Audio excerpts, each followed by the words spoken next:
Fenway Rundown, Wednesday, December 17th. I'm Chris Cotillo, Sean McAdam here. As we were when we recorded on Friday, we're both home in the remote studios away from the Florida sunshine. It's been not the busiest 5 days for the Boston Red Sox, who continue to be linked everywhere. They did get one move done on Monday night that we will discuss.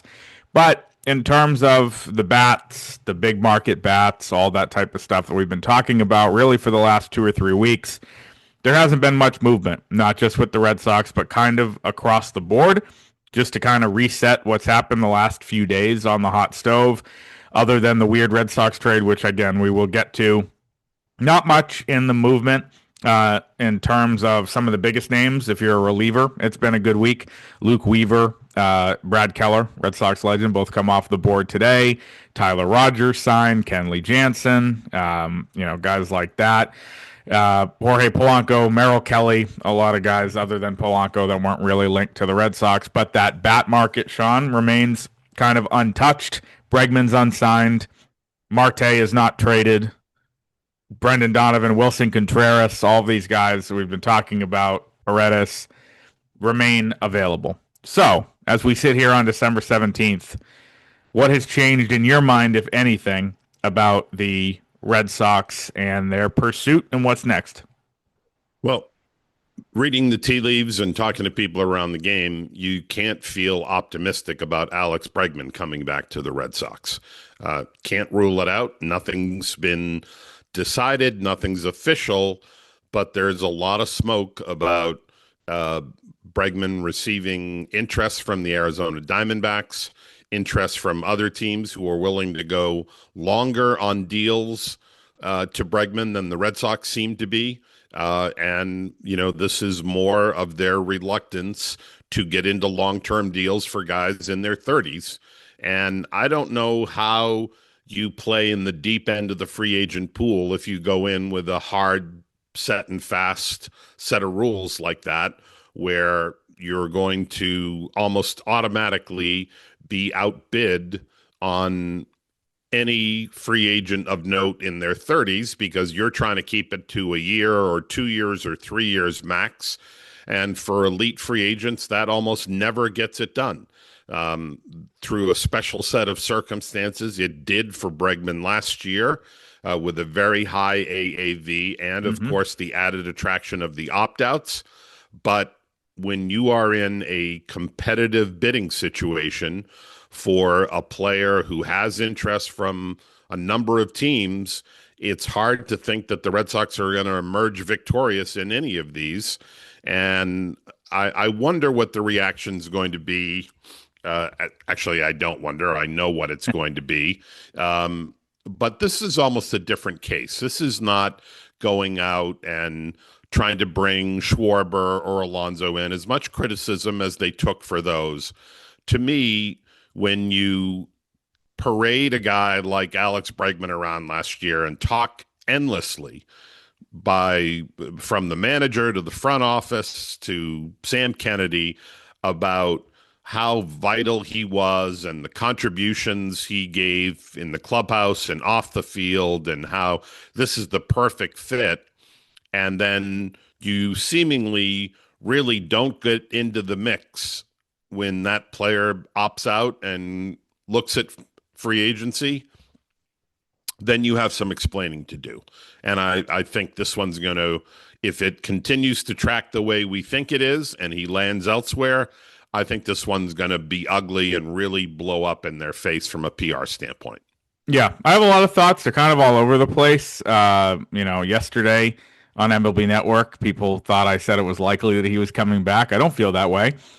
I felt at the beginning of the offseason it was unlikely he was coming back, or I would say, 40-60, 35-65, because I thought there'd be kind of a difference in the value he was seeking versus the value that they were willing to give him. And I also thought that they were going to aim to address other parts of the roster, whether that be Alonso, Schwarber, whatever. When Alonso and Schwarber came off the board, I think just the reasonable way to look at that is that, well, the chance of Bregman coming back, just based on he's still out there and they haven't gotten their big free agent yet, it makes more sense. And so that's why I said it was more likely upon the signings of those two. Now I kind of don't know what to think. People have said for the last few weeks, where's his market coming from? Where's his market coming from? It really doesn't matter. It just takes one team, one Yep. motivated team, whether that be the Detroits of the world or the Cubs, or in this case with all the Diamondback stuff. Um, so it doesn't have to be this bidding war. It just has to be one motivated club. And whether that's Arizona or somebody else or someone that comes in at the 11th hour or whatever.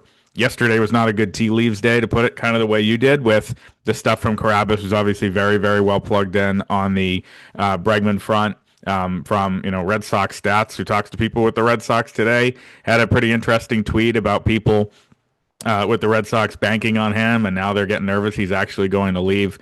I do think that the warning I'd give on this is it's a Boris client, and it's a guy who likes to play the game of politicking from the jump. And they did it last year. We were at the winter meetings, I remember, and both of us know Chandler Rome from The Athletic very well, who does an unbelievable job covering the Astros. He's been, on this pod before, and he was saying, yeah, Bregman's not coming back. Like, that's just a done deal. And then there was this big PR push from whoever, big national reporters getting information that Bregman and the Astros were talking again. And it was just kind of like a scare tactic to, I think, the other teams that were involved. Create a market. And, posturing and stuff like that. There's a chance that the Diamondback stuff could be that, but, it's so widespread that I'm guessing that there is a level of real interest. Obviously, there's dominoes to fall. We'll get to the Marte part of it.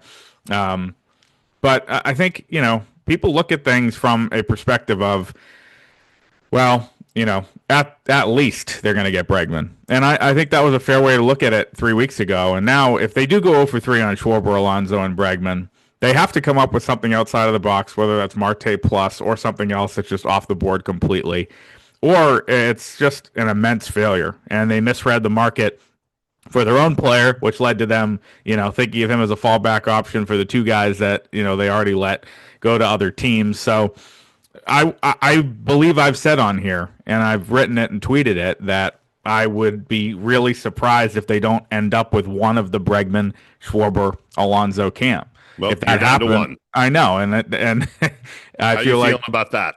not great, but I think it was a fair way to describe it a few weeks ago. I don't disagree. I thought they were going to get one of those, and I thought all along that the most likely would be retaining, or not retaining, but bringing Bregman back. And now I'd be surprised if that happened.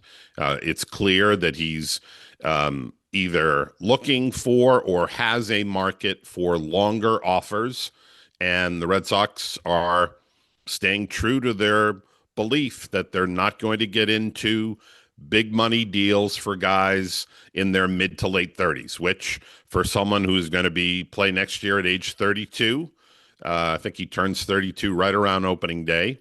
So even a 3-year deal takes him through his age 34 season, and obviously he's looking for something longer than that. So are the Red Sox going to pay for age 35, 36, 37? I thought that this might be one guy they'd make an exception for, because they saw how good a fit he was last year. They saw his impact on the younger players. And, while you might expect a declining output for a player in his mid-30s, and this is a guy who's missed significant time to injury last year and then earlier when he was in Houston, and you have to be aware of that. I thought that the intangibles, let's call them, would override some of those concerns. We know this guy. We know he can play in Boston. We know he can thrive here. He already has the mentorship relationships with the Anthonys and Myers of the world. Exactly.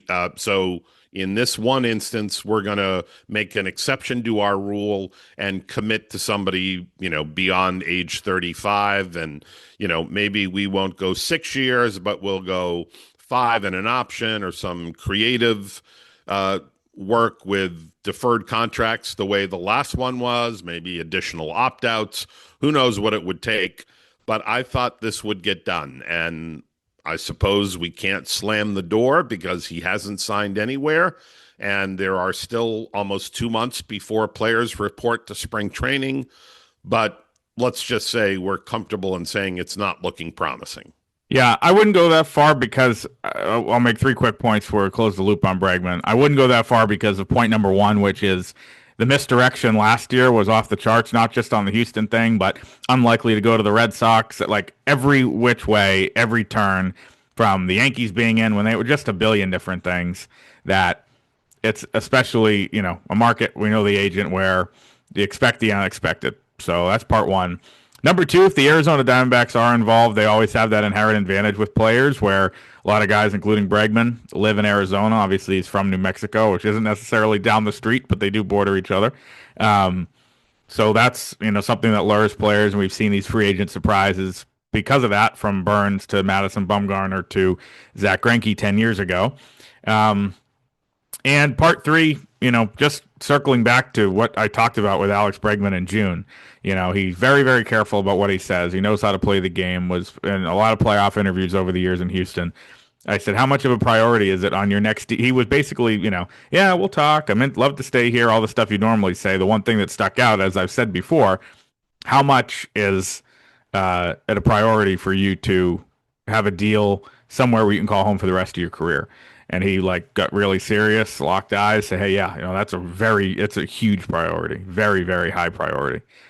To me, that stuck out then. It sticks out 6 months later, where I don't think he wants to do this for a third time in a year or in 2 years.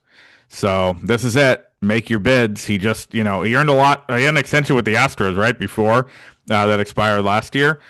Made 31 in present day value, 40 in deferrals. Has that deferral money coming in from that year, and then he's going to be okay no matter what. But I think it's get your best and longest offers in, because this is your last chance to get me on that deal that might go through age 37, 38, whatever it is. I don't think the Red Sox get there, but I'm happy to be proved wrong, and we have been in the past. So, and I think if he does sign elsewhere, there is a whole episode, maybe a 10-part podcast episode on revisiting and relitigating the Devers trade. And I know people have already started to do that, but you traded Devers and had this huge cluster in the middle of the season because you needed to bring Bregman in, which we can talk about. Everybody now, both sides are at fault. They didn't communicate all the stuff we talked about since it happened in June. I think that discussion is one worth having if they don't resign him, which is one for down the road. Well, and it's also time to hold the Red Sox feet to the fire of promising to reinvest that Devers money. Yeah. There's been very little evidence of that. And we should point out that the Red Sox will, in all likelihood, have a payroll that will be above the first CBT level. They'll do something if Bregman doesn't come back to fill out their roster and their infield, maybe even add some additional pitching as a way to counteract we need bats. It may be, as I asked Craig Breslow, could you shift focus and go more toward run prevention, where they're getting even more starting pitching and more. Let me guess, he wasn't willing to rule anything out. That's correct. But it is another path that they could take. And so they will be, at $240+ million. They're not, despite the protests of some, they're not turning into the Tampa Bay Rays.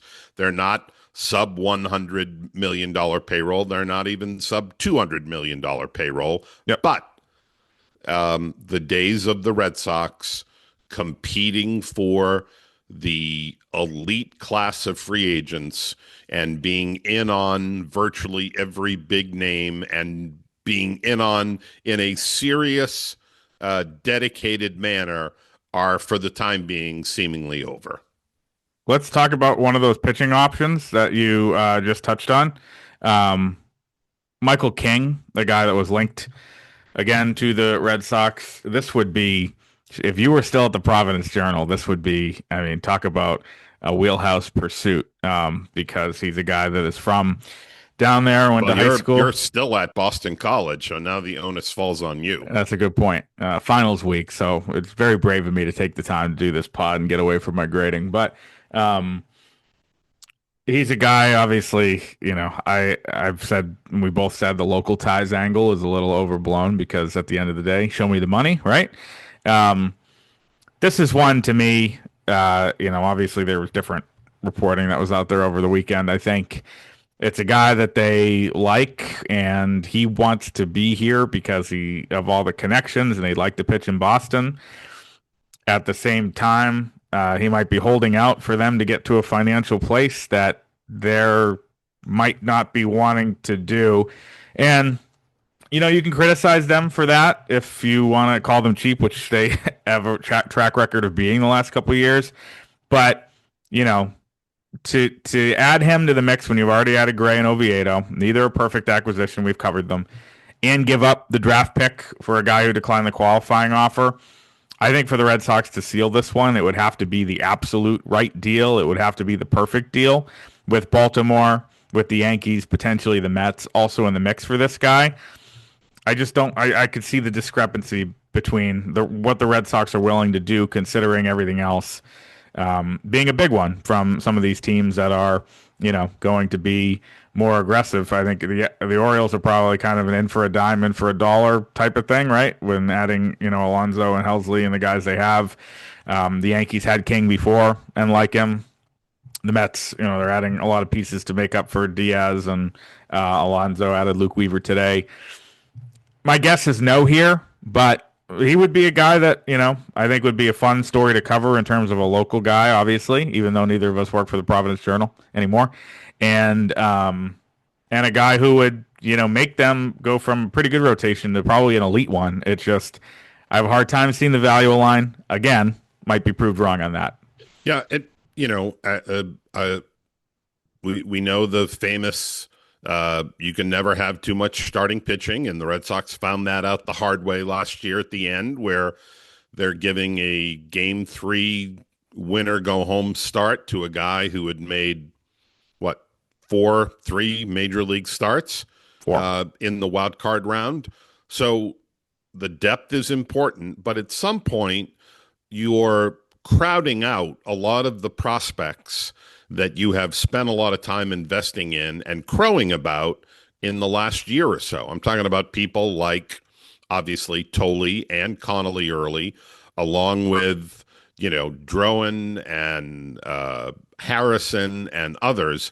I mean, they're at 10 legitimate major league starters now. Now, 2 of those are guys that have made less than a half dozen big league starts, but neither Tolley nor Early has a whole lot more to prove in the minor leagues. You could say that they would benefit from an additional month or 2 of development time, but that's assuming there are going to be injuries and openings on May 15th or Memorial Day weekend to have room for them. Where are you going to put all these guys when you keep adding? And I'm going to call King, a very good number 3.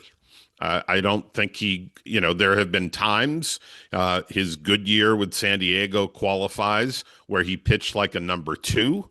But I think most people would say somewhere between a 2 and 3. You brought in Sonny Gray, who's kind of in that same profile with a longer track record. You brought in Oviedo, who's more of a project and a guy you think will be better.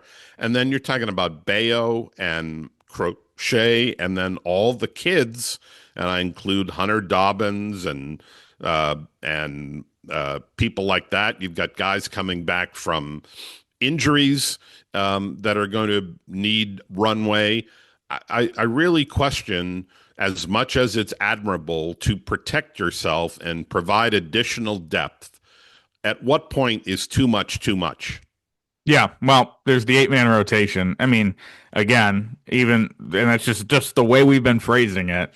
You mentioned, and we always do this, Crawford and Sandoval at the end, but like if they're healthy, they're good major league pitchers. So they're, so if they do King, it would be as part of hey, everybody on the staff, minus Crochet and Gray and Oviedo, is on the trading block for hitters, whether it's Dobbins and a Paredes deal, making things up, or Bayo and a Marte deal, or whatever it is. Like that's where I could see it, making some sense. And if they are able to play 4D chess or whatever the kids call it, that I think makes sense. But those things always like work better on paper, Right, than they right. do in reality. And I do think it's important to have, runway for all these guys. And the problem of having too many good guys is definitely a good problem to have. But this is already after trading, Fitz and Perales, about to get to that, and losing Giolito in free agency and all that stuff. So I just don't, because of all that, that's why I just don't necessarily see them outbidding and the qualifying offer and all that stuff. Like if you're going to go get Gray and Oviedo, then giving up the qualifying offer is probably less palatable. So the big question becomes, what do they do? I still think adding a big bat via trade, whether it be Contreras or Marte, if Bregman walks, there's nothing stopping them from doing both. Yeah, I, Obviously, I think just to hop off on a tangent here, I yeah. think we should be careful about labeling Wilson Contreras as a big bat. Um, you're going to take on a contract that was signed by the Cardinals with the idea that he would be uh, Yadier Molina's successor and everyday catcher. Hmm. And then they saw how bad he was defensively and threw that plan out the window. So now you're paying, $18 million a year for a guy whose production for a first baseman or a DH is slightly above average, who's never hit more than, I don't think, 24 homers in a year, and who's only played more than 120 or so games, maybe twice. To think that this is You, the you nail, I'm on Baseball Reference. You nailed both of those. Good job. Okay. To think that this is some sort of difference maker in the lineup is giving him way too much credit. I don't know what the ask is going to be. I don't know what it's going to cost. You'd get 2 years of control of him. That's fine. But to me, Wilson Contreras is a number 5 and number 6 hitter. He's not a 3 or 4 guy. And to be assuming, $18 million a year in salary, which, as I said, reflects the original idea that you were paying for an everyday number one catcher. Now you're paying for a very average first baseman. Yeah. Well, I mean, I think I actually like his profile on this deal because if you take it all on, which if they don't sign Bregman, they're going to have to take on, they can be, I guess, more creative we're in fallback territory, people. It's not perfect. He'd be more creative to take on more money, give up less in the way of prospects. I think he'd be a good guy to have, maybe, you play him at first a lot, you play him at DH a lot, and you can even mix him in at catcher for a handful of games to, as your third option. I think it fits the roster pretty well. Is he your perfect number one offensive addition? No, I think Marte fits that better, and he's a real true, like, obviously the power is not elite like you talk about with Schwarber and Alonso, but Oh, it's not with but he It's can not with he'll Bregman hit either. 30 home runs in Fenway. Yeah. So Marte and Contreras, does that move the needle? I mean, it makes them better. Does it accomplish the we need big bats and maybe two of them? I'd say that's a stretch. I Yeah. mean, Marte could be, but you're also, this is a guy. Here's my question, and realizing that Marte's CBT number is down now to like under $15 million. I think it's 14.8 Yeah. because of all the deferrals. Big revelation from Ken Rosenthal the other day. Why is it okay to take on him at 32, but not compete for free agents of that same? Now, again, this is maybe half of what some of those guys are going to be asking Yeah. for. Right. Bregman is going to be a $30 million player or damn close to it over 5-6 years. And from a CBT standpoint, Marte's only going to be around 15 million, just under. But the real number is, whether you, assuming you take all of it on, is he's closer to a $20 million a year contract, and that's not nothing. So what are we doing? Why is it okay to invest in guys for 5 more years at age 32, but not bid for them as free agents? Because of the difference, I'm guessing, in the, I but guess, but there's some risk in everything you do, whether it's acquiring a veteran Yeah. player Well, or, they're risk averse. I mean, that's just the reality of it. well, it's costing them. Let's go to the move they did make this week. Had you heard of Jake Bennett before Monday, Sean? I had not. Okay, me neither. Um, we're not locked in on Oklahoma Sooners baseball or the Nationals farm system. A weird one. Jake Bennett to the Red Sox, Luis Perales to the Nationals, a pitching prospect swap. The Red Sox love big lefties, big mound mooses, as they're calling them. 6'6", 240, lots of extension, fastball. So my question with that is, if that's the perfect prototype, how come every team hasn't just done this every year in the history of baseball? Yep. Well, Um, good question. and my other question would be, don't you think Paul Taboni knows more about Luis Perales than Craig Breslow knows about Yeah. Jake Bennett? Well, So those are my. I don't know if yeah. I. I look. It's going to take a number of years to decide a winner on this.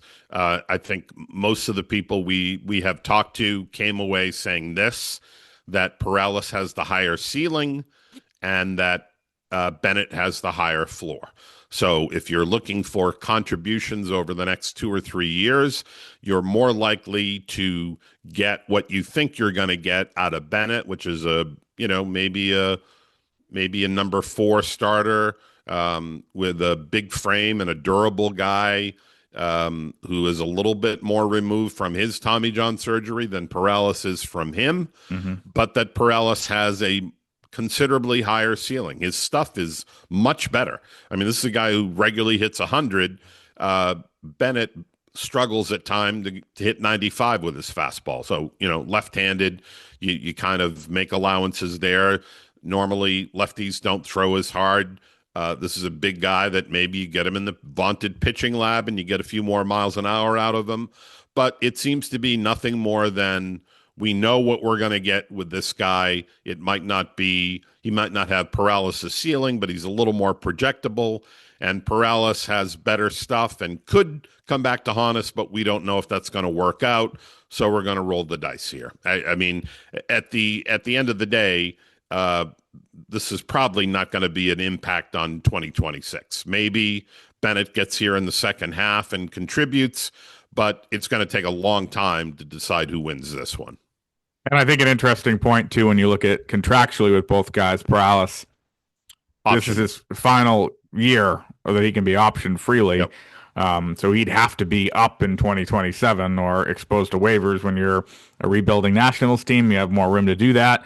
Bennett can go up and down for the next 3 years because he was just added to the 40-man a few weeks ago. So that fits the timelines. Again, it'll be interesting. And it's a challenge trade. It's, the Red Sox saying, we like your guy. And then Paul Taboni saying, I know Perales well, and I like that guy. And it will be interesting to see how it plays out. And 2034, we'll do a Fenway rundown recapping it. Are you on board?